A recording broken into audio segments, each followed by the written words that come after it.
Il Veneto è nella morsa del gelo, valori abbondantemente sotto lo zero si registrano in montagna ma anche in pianura. Il record ancora una volta spetta alla piana di Marcesina sull'altopiano di Asiago, dove la colonnina di mercurio ha toccato i meno 23,1 gradi, seguita dalla cima della Marmolada meno 21,9 e la Torbiera in Piancansiglio meno 21,8. Tra i centri della montagna il più freddo è Asiago con meno 15,4. Belluno è il capoluogo di provincia più freddo, meno 11,8. Seguono Vicenza, meno 7,8. Padova, meno 6,7. Treviso, meno 6,3. Ancora Verona e Rovigo con temperature minime intorno ai 5 gradi sotto lo zero.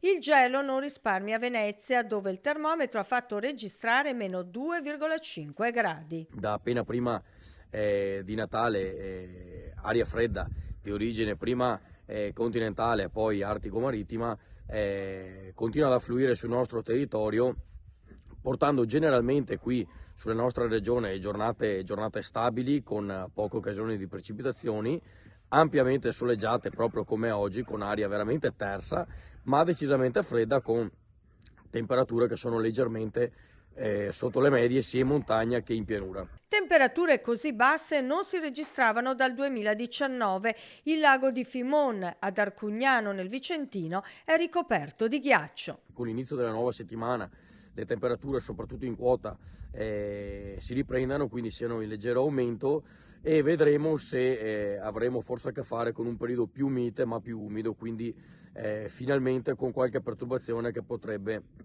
portare però pioggia in pianura e nevi in montagna, ma solo a quote dalle medio-alte in su, ecco, quindi essenzialmente oltre i 1000-1200 metri al momento.